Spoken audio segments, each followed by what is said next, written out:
Welcome back to the Placeholder Podcast, everybody. I'm Caley Fretz. Got a great show for you today. Joining me from the hovel, Jonny Long. I'm good. I'm still here. It's not actually a hovel. You live in a lovely part of London, do you not? Yeah. That wasn't convincing. Johnny was telling me about this lovely part of London and one of the local establishments on our joint travel. I'm not sure if you want to share it though, Johnny. Do you? I'll talk when I'm not living here anymore and I'm able to just really say how I feel. Then we'll get the lowdown. It sounds like a very vibrant neighbourhood. Let's put it that way. Vibrant, yes. That was Kit Nicholson. Welcome back to the show, Kit. Thank you for having me again. I don't know. I should stop saying that. It's just me. I don't know. Hello. Like you're on a talk show and you're the guest promoting something. Do you have a book to sell, Kit? What's the Hot Ones line? Who are you and what have you got going on in your life? That's or whatever. Right. Anyway. Dane, who are you and what have you got going on in your life? Well, I'm Dane Cash, and I'm podcasting. It's pretty straightforward. Those new Was headphones? that the most placeholders introduction that we've ever had? It's pretty close. It's pretty close. we got a lot to talk about. We're going to talk about Amstel from last weekend. I'm gonna make a shocking admission. Ooh. I think later in the show. Shocking. We'll talk a little bit about Jonas Vingegaard coming out of the hospital just this morning. A little tiny bit about the cross-country World Cups that happened last weekend, mostly so I can brag about my hometown and some of the folks that are from it. We got Johnny Shorts.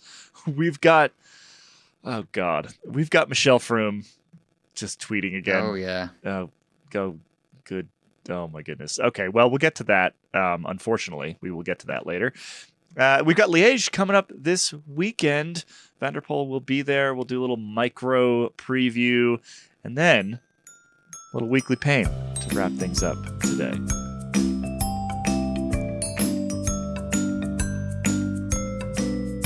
Well, fellow podcasters, we are deep in the Ardennes right now. We are deep in the Ardennes. And as I mentioned previously, we are going to refer to this whole block of races as the Ardennes. I know they're not all in the actual part of the world called the Ardennes, but that is fine. We're going to call them that anyway.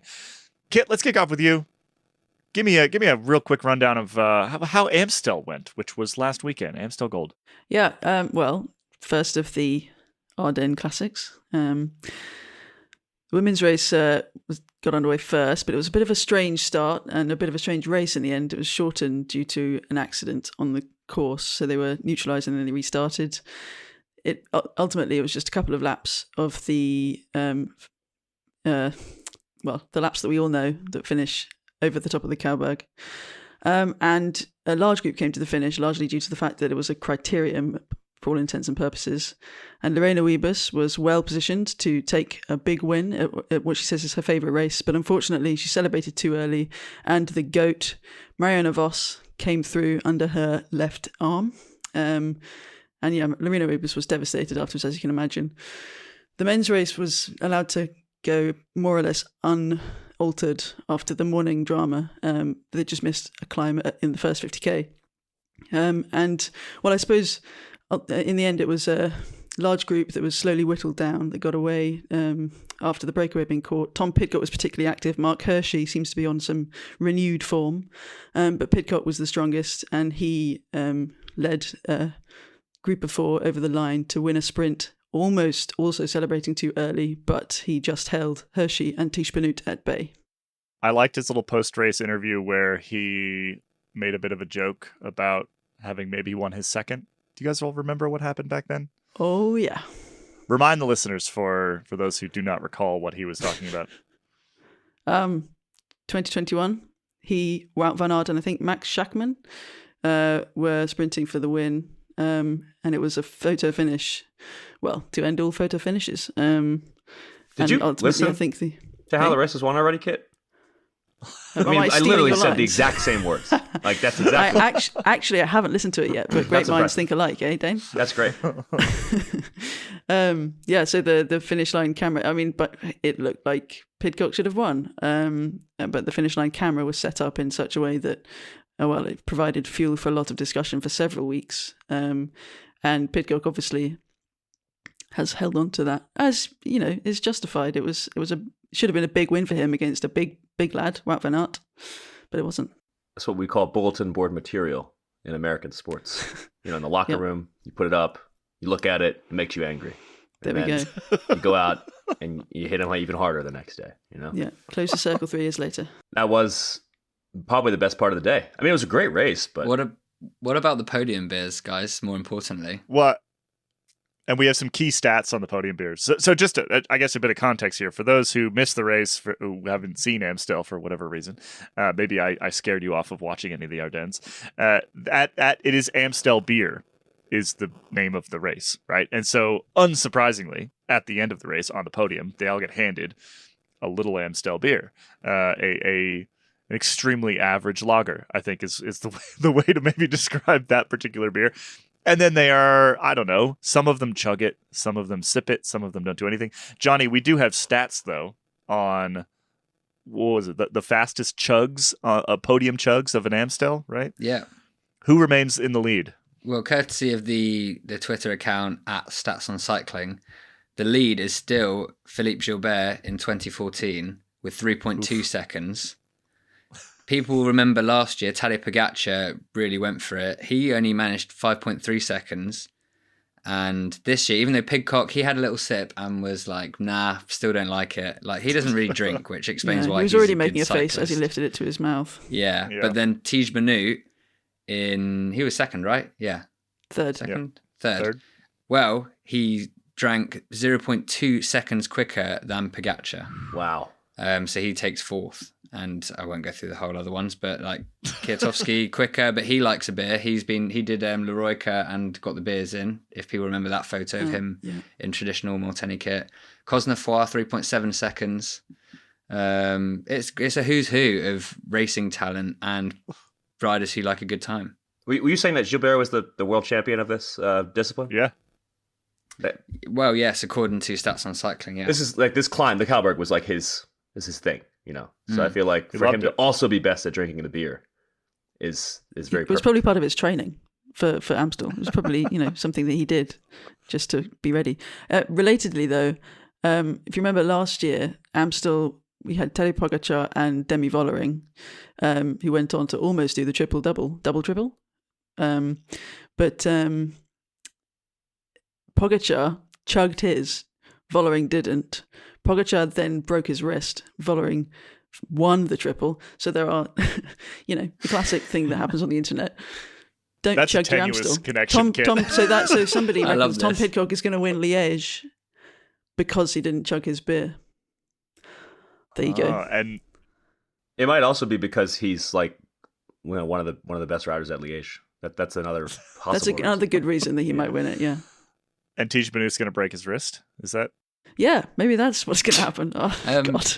Also, Pidcock's only won like 5 professional road races or something crazy. Yeah, it's not which many. is nuts. But they're like the best ones that he's won, pretty much. Right? I find him a very interesting rider. It seems like there are some races that suit him absolutely perfectly, like Strada and evidently Amstel, and maybe Flèche. He's definitely a big favourite for Flèche Wallonne on Wednesday, one of the other Ardennes Classics. But with that ridiculous... The worst. Well, the worst Ardennes yes, Classic. it's only 1.2 kilometres long or something, isn't it? Flèche Wallonne? It's just 5 hours of absolutely nothing and then a time trial up a hill. Test. Yeah, it's the worst. Caley, have you fired off your hot take yet or not? I have not fired off my hot take. Now seems like a good time. But that is a decent segue because while Flèche maybe still the worst bike race, I really enjoyed Amstel over the weekend, and this is my admission. This is my massive admission after just disparaging the Ardennes Classics and speaking about them with really nothing but contempt and disgust generally. I really enjoyed the bike race over the weekend, and thinking back, I've actually really enjoyed Amstel quite often, and this got me thinking as to why do I like this bike race and then not like these bike races? Like, what? This doesn't really make any sense to me. The things that I came up with, perhaps, one, there's a bit of like a Cobble Classic hangover, right? Like, none of these races are as interesting as Flanders or Roubaix. That's just like anybody who's going to argue anything other than that, get out of here. You're wrong.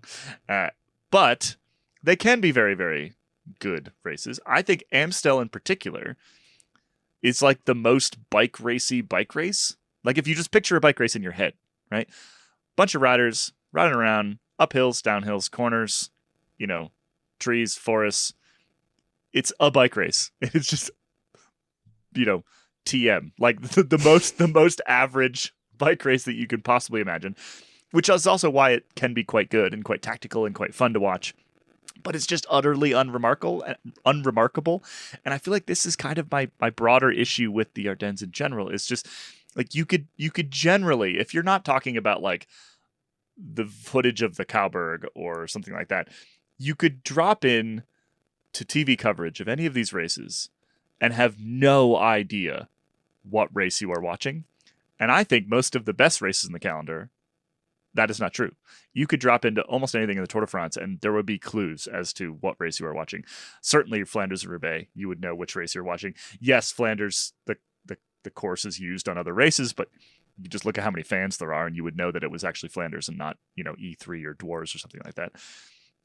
So I think this is kind of my issue with the Ardennes is they don't grab me in any way. They are not in any way remarkable visually. They are not in any way remarkable in any other facet than just like tactics, and that's just not enough for me. Low expectation, high reward. Yeah, and the reward is usually pretty high. Yeah, 2019, Mathieu van der Poel, that was one of the best race finishes that I can remember seeing. At Amstel, you're talking? Yes, at Amstel, yeah. Yeah. That was, I'm careful with using words like epic and heroic. That was an epic finish. It was one that I'm sure all of us can picture in our heads. The hangover thing is, I think, a big... Having worked with you for a long time, Caley, I feel like I'm in a good position to say that I know that happens to you. And I know it happens to you at the Ardennes Classics. I also know it happens to you at the best Grand Tour of the year, which last year was a spectacular Grand Tour. But you were too, quote unquote, hungover from the tour coverage to really get hyped about it. And I think that's a problem. And I don't know how to solve it. But it's a thing. And it's not the Vuelta's fault and it's not the Ardennes' fault that they come after. Well, the Vuelta actually did move on the calendar, so it made that decision. Anyway, it's not their fault that you are hungover. The thing I is, think it's their fault they're unremarkable. But not everything has to be the best. Like this is partly I'm gonna lay the blame at the doorstep of what was formerly GCN and their coverage, like the GCNification of cycling, where you watch like the most bog standard Giro stage and then Andrea Vendram sprints to victory and they are held in it the greatest Giro stage of all time when it just so clearly isn't. It's like in the UK at 10 p.m. you have Family Guy reruns, which is like a cult thing now because it's on 10 p.m. on a cable channel after you've been out for the evening or you've been watching something like good and new on TV. You know that Family Guy is always there to sort of ease you into not being awake anymore and go to bed, which is kind of like the Amstel Gold Race from like the good classics into Grand Tour season, right? It's a bit convoluted, but that's how I like to think of it. Like it's obviously good, but it's not the best. It's not the best, but it's still good. I mean, I think even that plays down a little bit how good the race was and how good Liège even has been the last few years since like the Valverde years where it was not fun. Liège last year was not fun. Was not fun? Liège wasn't very good. Remco Evenepoel his white shorts were quite impressive. Okay, there was a crash, a guy broke his wrist. Yeah, that happens in any bike race. In general, though, people are attacking from much farther out rather than waiting till that final 500 meters and sprinting to the finish. So it's generally been a lot better. And I think that's a little bit better than just going to sleep. Well, okay, so the analogy's not great. I think the analogy's perfect. They can be impressive. They can be impressive, but not particularly entertaining. And do you know what I've learned? I have learned my feelings about the Ardennes through the bike grid game. Because whenever a bike grid option comes up, an Ardennes option comes up with bike grid, my mind goes blank. It is not memorable. Good plug, Kit. This is why I had to send a message to Dane and say a message, never again. Singular. multiple messages to Dane say stop it with the Liège, Dane. And this is Liège week, so I'm just going all in on that on bike grid. I'm taking my chance here. No, the purpose of this, I wanted, mea culpa. Like, you're not hating. No, I'm not hating. I enjoyed Amstel. I will probably enjoy Liège, probably. But I genuinely enjoyed Amstel. But I'm the same as you, Kit, which is like I enjoy them in the moment. And other than like Van der Poel in 2019, and this year at Amstel was pretty good. Like they just go in one ear and out the other. Like Well I said, cannot. They have no sticking power with me. They have no like emotional tie. I like watching them from like a tactical perspective. Like, oh, this is like, yeah, like watching it's almost like more like a ball sport ish, like a ball sport where you don't care about either team, where you're just kind of watching the skill and the abilities on show and whatever else. But I don't actually care, and I don't really know why. The only thing I can think of again is that it's just it's sort of, I don't know. The It's most fine. bike racy. It's just It's very fine in to the- be it's slightly very in the picky. middle. You can be picky. Yeah, You don't have I'm to, picky. we'll watch it all anyway. You can have favorites. Not It's everything. true. If everything is great, then nothing is. We'll watch it all anyway. But It's our jobs. it's we don't need to trash every race too, though. Is the other side. It's of the not. equation. It's not trashing. But really. Caley was I said trashing it was it for a great. while. I said it was great. No, I'm saying this is good. This is a good change Yeah. because you did trash the Ardennes for many years. I mean, I will continue to probably do so. will Dane still has do so. also got Because- the Vuelta sitting on his shoulder right now. So Yeah. Yeah, because if okay, so here's the other thing. If we polled listeners out there right now, and I'm sure this is not true of all of you. I'm sure a lot of you love the Ardennes. I'm sure a lot of you know the Ardennes well, but if we polled most of our audience, I guarantee you they would not be able to tell us what the defining feature of Amstel, Flèche, and Liège were. Like if you line them up, here's the defining feature. Here's 3 defining features. You need to match them up with the race. We should do it in bike grid. Most, even hardcore cycling fans, probably wouldn't really be able to tell you. And that's not true of any of the other classics. And that is just indicative of the fact that like there's just nothing to really grab you other than tactical prowess and Van der Poel doing crazy things. I just like the fact that the hills that Dane's chosen to die on are either located in southern Belgium or in the middle of nowhere in Spain. It's just, I feel, it's appropriate. There's probably a castle nearby. The Spanish ones are quite big mountains usually, so that's something. My admission, Amstel was good. My Truth by Caley Fretz. All right, we're moving on.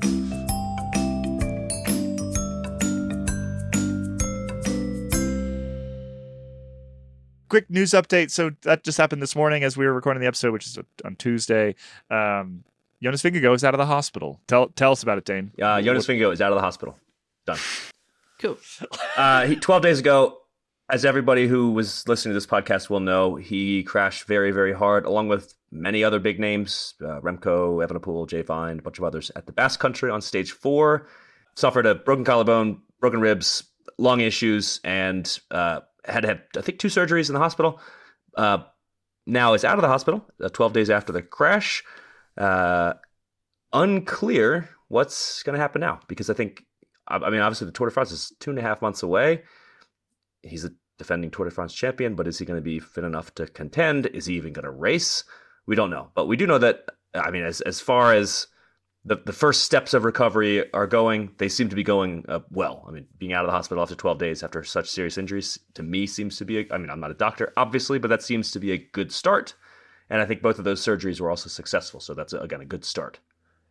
I think it's worth noting also that I believe he would have been out of the hospital sooner had it been easier to get him to anywhere that was homely or outside of that was in a safe environment for him to be, because he couldn't fly, and he couldn't get safe transit back to wherever he lives.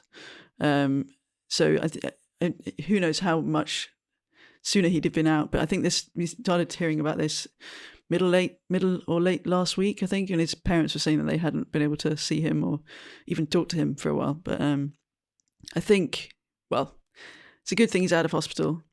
12 days sounds like an awful lot, but I believe he might have been out sooner had he been able to get home. But yeah, it's almost the same period of time between Pogačar and his broken wrist in the Tour de France, but it's a very, very, very different injury. Much worse than a broken wrist. Yeah. Yeah, I mean, Pogačar was basically back on a TT bike on a trainer within about 7 to 10 days, probably, if not sooner. So, yeah, I mean, it's tough to see him racing the Tour this year. Certainly tough to see him racing the Tour at any sort of, the level that we would expect to see him without these injuries. So it's just occurred to me. So we've got Pogačar racing the Giro, which he probably will win unless he falls down, right? There's really no chance that he doesn't. And then we've got a Tour de France with potentially no Jonas Vingegaard. Remco will be back. Well, does Pogačar go to the Vuelta?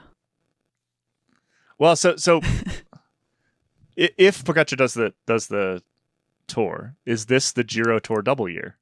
I certainly think it's the best chance we're going to have for a very long time. Yeah. I do also think that Primož Roglič is going to have a pretty good shot because he was not as badly affected as everyone else in that crash. He got away like relatively unscathed. No, and he'd crashed the day before, so he was already smarting. Yeah, he's. I think he's got a great chance now. Maybe we'll get a chance to see 2021? Was that when we saw the Pogačar Roglič, battle? He crashed out in 2021. Yeah. It's 2020 when he was robbed. Yeah. On the last day. Robbed. Not robbed. Well, he lost. He lost on the last day. He lost with a jaunty helmet on the last time. He got rogged. He rogged himself. He rogged himself. Self-rogged. Yes. Guys, what about the person who's beaten Jonas Vingegaard in a Grand Tour before and Primož Roglič? Sepp Yes, Kuss. Johnny. Where's your That's true. patriotism? Well, we've got the mountain bike Mathieu stuff. Jorgensen too. You can have an American 2x2. We got to save our American hoorah for the cross country. I admire your restraint. Okay. Yeah. But actually, so yeah, I now hope Pogačar does the Tour because I think that would be a cool thing if we had a Giro Tour double. Yeah, he will, and he would probably win both. It's going to be the only story come summer. If Vingegaard doesn't go to the Tour, there's going to be nothing to say. Well, there's Cavendish. Unless Cavendish going for 35. Jesus. Pogačar going for the double. That every story is going to be one of those two. Ugh. Let's write them now. Yeah. Let's write them now, publish them. Take and July then off. They're done. Get the SEO because we had it up early. Nice. Yeah. That's how SEO works, I think, right? Probably. Who knows? All right, last in our kind of racing related news hits here. We did have the first cross country World Cup of the year over the last weekend. It's down in Brazil. Now, we're not going to be covering the World Cups extensively on this podcast. We do have reports and beautiful galleries from photographer Piper Albrecht up on the website. So go check those out. But this one was particularly notable for Dane and myself. Kit, who won? Well, there were some absentees, but let's not go into them because we've been talking about them already. That can't be the first thing you say. Quiet. Well, it's the first thing you say in an article. They probably wouldn't have, they've been on the road, so we'll leave them be. It started off with the short track, and Sam Gaze in his World Champ stripes won the men. Evie Richards, British national champion, just had a really great race to win the women's race. And then Riley Amos, who I believe is from a small nation called the United States of America. He won both the short track and Olympic distance XCO. So that brings us to the Sunday, the big races. Chris Blevins won the men's race, and Jenny Rissveds, a Swede, who won the 2016 Olympic Games mountain bike race in Brazil. So that was a nice follow-up, especially as she's had a few quiet years on the international scene. But yeah, it was an interesting weekend of racing, quite fast and quite tactical and very tricky. There was quite a lot of walking in places. So yeah, but a good weekend for Specialized and for the States. And for Durango in particular, okay, which is why we have to mention it, because I do host this podcast, and Christopher Blevins and Riley Amos are both Durango natives. Grew up here, came up through the Devo program, all the rest, and absolutely crushing it down in Brazil, which is really cool to see. And I was just really happy to see Blevins had a bit of a rough year last year after having he was in the world champ stripes from winning the short track worlds.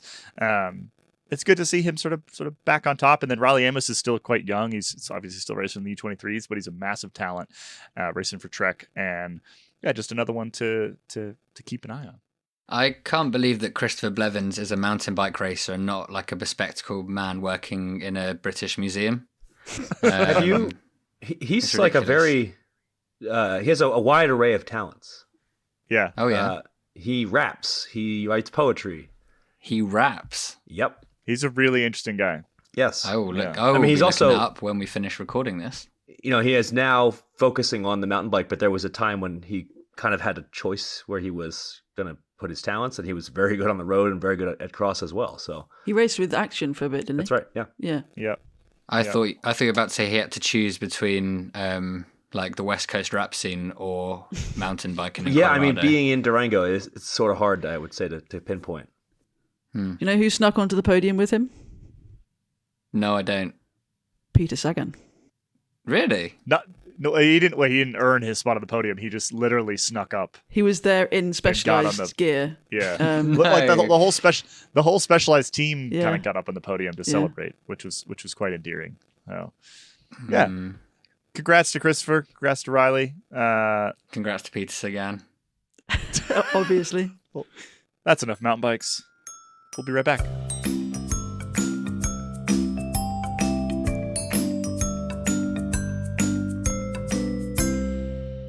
We say it all the time, but members support everything we do here at Escape Collective. They support this podcast. They support all the reporting that we do. They support the website. You know, us being on the ground in Belgium to cover the races, that's membership dollars. Us being on the ground at the Tour de France to do this daily podcast, that's membership dollars. So if you are not a member and you love this podcast, or even just like this podcast, you should consider becoming a member. You also get some special stuff. So not only do we do Escape After Dark on this podcast every single week, where we just, sometimes it's useful, sometimes it's just us hanging out, to be perfectly honest. We also do a fair amount of member-only podcasts. So Performance Process from Ronan McLaughlin, a very deep look at how to essentially optimize yourself, optimize your bike, your technology, how to make yourself a better bike racer. That show is for members only. We also have Jonny. You and Ian, you were experimenting with something at the moment. We gave people a little tease last week's show. Is it coming this week? Is there going to be a members only Tangents pod?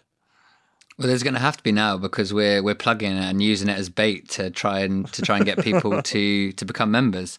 Yeah, it's just basically when we hang out at bike races. It's first of all, I think we all found it in Belgium. It's easier to podcast more naturally. It's more fun, and we're trying to like bottle up a bit more of that magic and get it out. And especially because we can't get Ian on the podcast because of time zones. That's what we're trying to do. Go a bit like whereas Ronan has his Mariana Trench of like looking at handlebars or gloves or whatever it is. Our version of that is going down the wild goose chase of Safety Jogger, the Quickstep sponsor, of very particular shoes, or the mascots, Very as you horrible heard. shoes. So that's currently getting edited, chopped up, and then hopefully it becomes something that is publishable. I mean, we've plugged it now, so whatever happens, this will be the pilot, and then hopefully we'll have something else at the tour that's similar but different. I'm not sure if I sold that well, but that's kind of the point, right? It's like Placeholders, but if you like the weird bits and you like Ian, more importantly, that's what we're going for. Yeah. So if you're not already a member, make sure that you sign up. Head over to escapecollective.com/join. When you do so, you'll get instructions on how to get the members only podcast feed, which means you get Escape After Dark, also means you get Performance Process, also means you get Tangents Pod, which is quite enjoyable. I was around for the recording of this. I was sitting there having a beer, chiming in every once in a while, and as I am wont to do, I was both scared and I giggled quite a lot. I'm a real good. giggler, as people know, and so I very much enjoyed it. And people should go make sure that they're signed up and they get it. All right, let's get back to the show.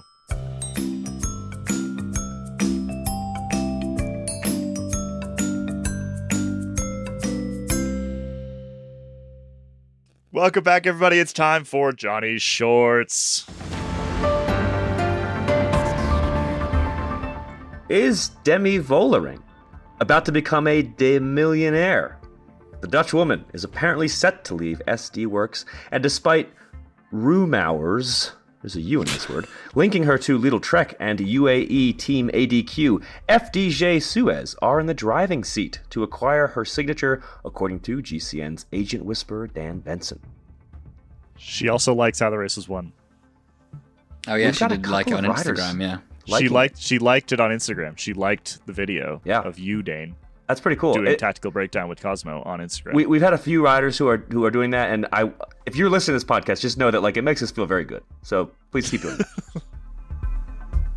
After a fall at the Amstel Gold Race, DSM Firmenich Post NL's Oscar Onley has now broken his collarbone 3 times in the last 8 months. How many choose your own expletive times? He questioned on Instagram while sharing an X-ray of his fracture. and finally, it turns out that the Safe R project, designed to improve road racing safety, isn't so safe after all. That was a lot of safes there. As the CEO, Jaap van Hulten, has been ousted after less than a year in charge by the other stakeholders. That was the shorts this week.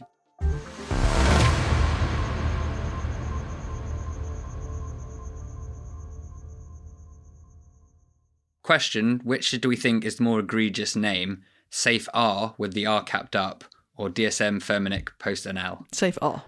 Ooh, DSM. Safe. Safe R. Well, DSM Firmenich Safe R. Post NL at least makes sense because it's a bunch of names of brands thrown together. Safe R is like the early 2000s Tumblr craze when nobody used vowels. Yeah, fair enough. That still happens in gravel racing. I know. All right, let's get into. Okay, we've got the latter half of the show here. There's going to be some careful talking. Oh yeah, we at that part of the thing. Not only we've got NCL shutting down, and we've got Michelle Froome back on Twitter. So let's start with Michelle Froome. Obviously, her husband is Chris Froome, and that is generally where most of the is still. Not sure. Let's not get into that. No, Let's stick with the really controversial stuff. Let's stick with the really controversial bit. So she used to tweet a lot, and she used to do things like slide into people's direct messages to accuse them of bringing terrorism upon the peloton. I won't say how that may or may not have happened or to whom, but interesting person. Anyway, so she's been off Twitter. She was off Twitter, banned from Twitter by somebody. Somebody was like, stop tweeting. Just stop tweeting. For 4 years, she stopped tweeting. She has started tweeting again. She's back. She's back, everyone. And she chose quite the topic to kick things back up. Yeah. Also, just to say this, I've just checked her Twitter, and the account is currently not online anymore. So something has happened where either she's had such big regrets over it that she's buried it in a hole in the ground in the garden, or more likely, she's been hacked and they've shut it down, or someone's been like, you can't do this. Like, you've made the Daily Mail with your comments, and not in a way where they're boosting you, even they're being like, you're an utter, which is always the sure sign that you've kind of fucked up. If the Daily Mail are like, bit too weird and racist for us. So for our American listeners, I think most of you will get it, but this would be sort of the equivalent of, I don't know, Fox News saying that you're a little too weird and racist or something like that. So do we need to go into the details? We probably should go into some of the details. It's the thing is, like, okay, it's gross and horrible things that she posted, and we should come out and say that, like, we find them gross and horrible, and so I don't really have a whole lot of sympathy for her in this particular moment. So maybe we should just tell the world what these dumb things that she'd done. So she basically went on a whole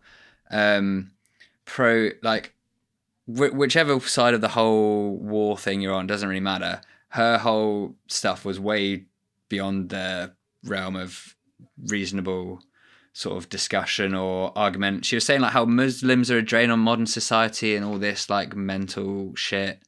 Just Islamophobic nonsense. Yeah. Thank you. That's the actual correct way to say it. Yes. So like you say, it's sort of irrelevant of people's personal views on the war in Gaza at the moment. Islamophobic nonsense is not the way forward in any way. So yeah, it's all been pulled down. She's probably won't tweet for another 4 years, and then we'll find out what happens 4 years from now. The key point we should have mentioned is that Chris Froome rides for Israel Premier Tech currently. Yes. Not going to speculate how that fits into anything. But I mean, even then, they're probably there like, we don't need this. Like, please stop doing this. Like, things are already crazy enough. Yeah. You know. But yeah, well done, Michelle. So let's leave that there. We don't condone such tweets. We think that these are stupid. And I'm kind of glad that she's off Twitter again for a while. All right, let's move on to a much happier topic. Let's just head over to the NCL, Dane, which I shouldn't joke about this being a happy topic either, because a whole bunch of people just lost their jobs basically kind of overnight. The NCL, the National Cycling League, which was this sort of big money backed thing, which we've talked about a fair amount, and I think that there was like some optimism around it, or I think the reason I always found it interesting was just how much money was, a lot of money was in it. Not necessarily that we ever thought it would sort of work, but just that, like, okay, you've got enough money to at least try, right? You at least try something.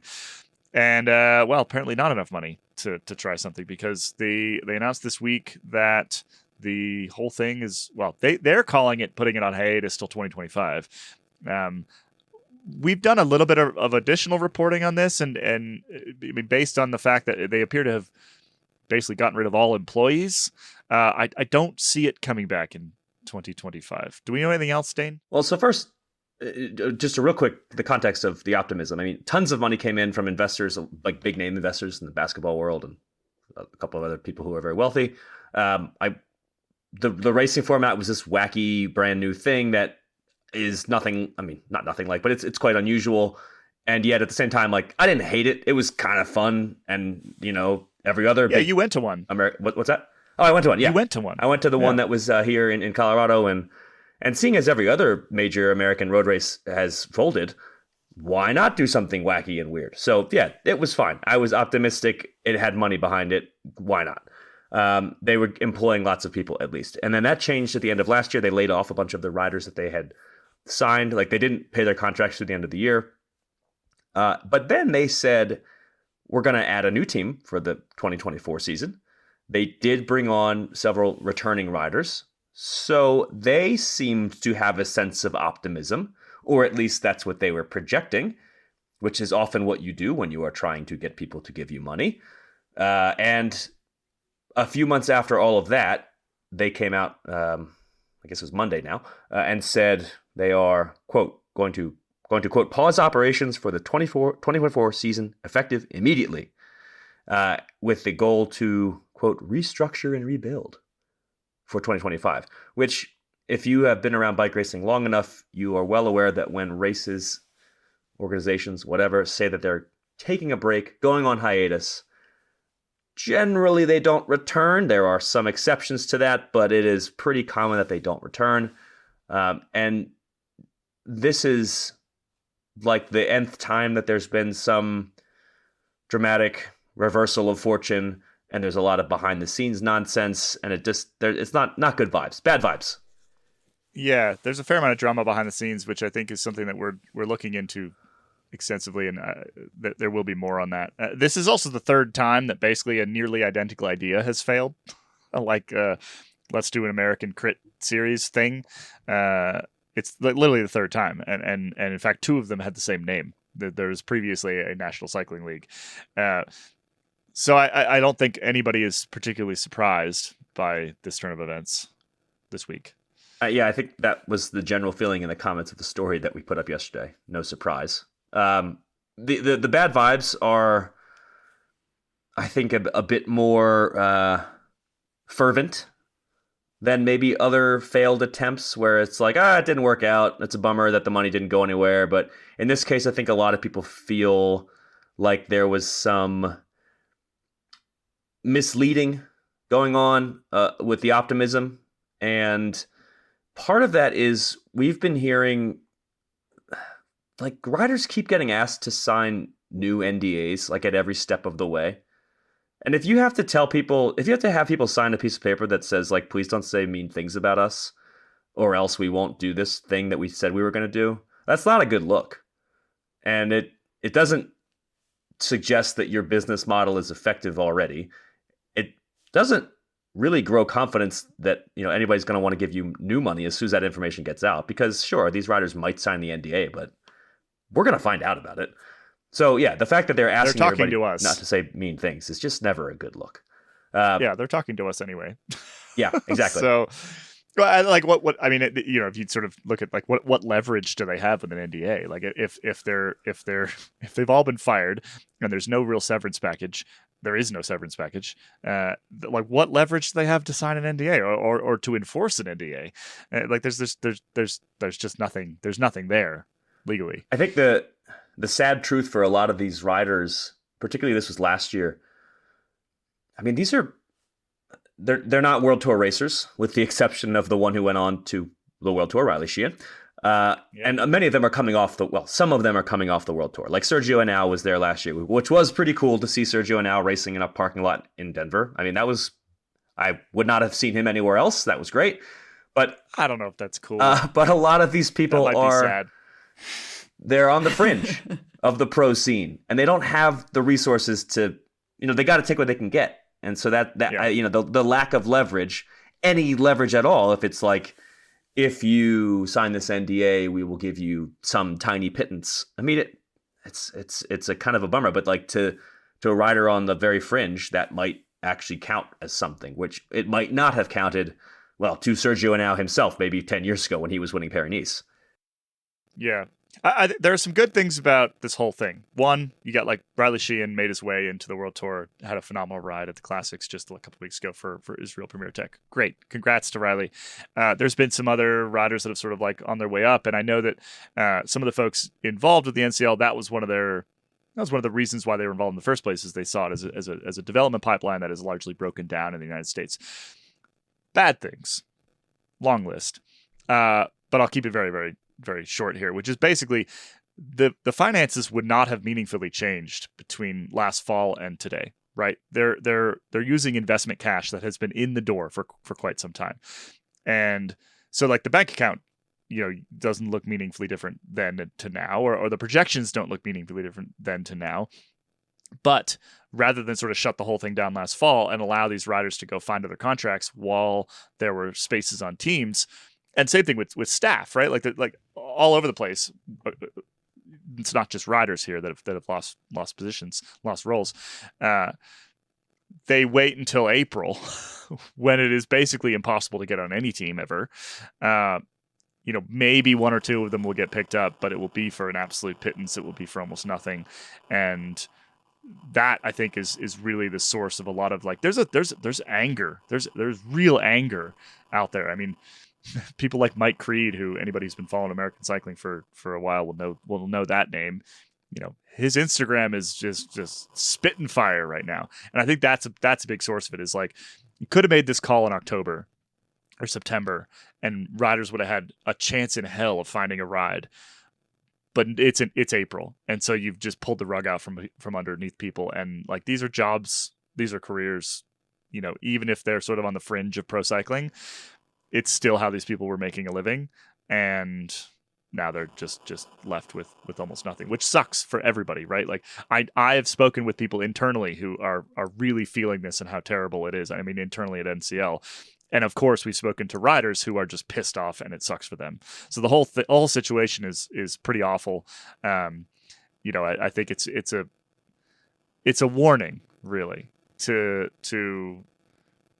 that with a lot of cash, with a lot of investment, comes a lot of expectation and oftentimes some chaos, and not necessarily any guarantee of success or that money will be used in any sort of intelligent way.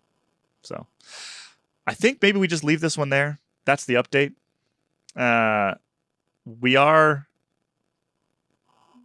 There's lots of reporting going on at the moment.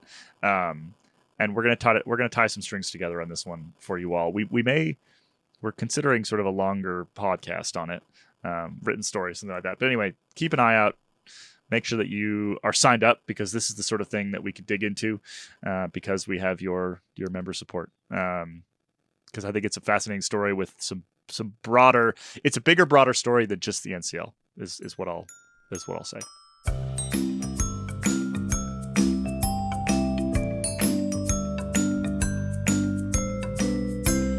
Before we get into a little weekly pain today, Liège is this weekend. Flesh is also tomorrow, but we're not going to bother because by the time you listen to this, it'll be over. So Liège this weekend. Dane, tell me about it. Who are the key names? Who are we paying attention to? Let's start with the women's race. This is one of the biggest women's races of the year. It's one of the big races that has had a women's race for a long time. So another reason to like and I'm being earnest here, another reason to like the Ardennes Classics is they've had women's races for a while, which is cool. They didn't just like wake up a few years ago and decide to do this. Yeah, so on the women's side, this is generally speaking, it's quite often the race that pits like the biggest names in the world against each other. And it has been for many years, Van Vleuten, Van der Breggen. Your defending champion is Demi Vollering. She's pretty good at climbing. She's got to be among the favorites to win again. By the time you're listening to this, you'll know what happened at Flesh, so you'll maybe have a little bit better sense of where she is there. But I think Demi Vollering, on this terrain is pretty hard to beat. But at least as of press time here, a lot of Kopecky also on the start list. Unclear whether that will stay the same. Elisa Longo Borghini is, maybe, who knows? Yeah, should be a good one. And some small tweaks to the women's route. But in terms of like the final, outlook of the race, I think it's going to be pretty similar. Lots of climbing. They're going to finish with the Côte de Roche-à-Faucon and then the Boncel climb, and then actually kind of downhill and then a flat finish. So it's sort of a race where you might want to try to get away a little bit in advance of the finish, because then there could be a sprint to the line. That's the women's race. Men's race is very excitingly going to be a showdown between Mathieu van der Poel and Tadej Pogačar, and possibly others, including Tom Pidcock. But we have not really had an opportunity. I mean, we talked about this ad nauseum already, but the whole Big Six conversation on the one day side. I mean, we were kind of robbed of the Wout van Aert Van der Poel showdown that we might have hoped for because of a crash or two. We are finally getting to see Van der Poel versus Pogačar at Liège. I personally think that Liège terrain pretty significantly favors Pogačar over Van der Poel. There's a lot of climbing, and yeah, when you have to go over the Côte de la Redoute, there's like an uncategorized climb, and then there's the Côte de Forges, Côte de la Roche-à-Faucon, and then the Boncel. That's a lot of climbing for a guy as big as Mathieu van der Poel. But he's Mathieu van der Poel, so who knows what's going to happen. It does seem like Van der Poel, Pogačar, and Tom Pidcock look like your favorites for this one. Woo! Can't wait. Okay, let's take this week's weekly pain and let's put it after dark. So nice. If you're not a member, thank you for listening this week. As always, please leave us a rating and a review wherever you get your podcast. It helps other folks find us, and consider becoming a member if you want to support everything that we do. EscapeCollective.com/join. If you are a member, hang out. We're going to play some games.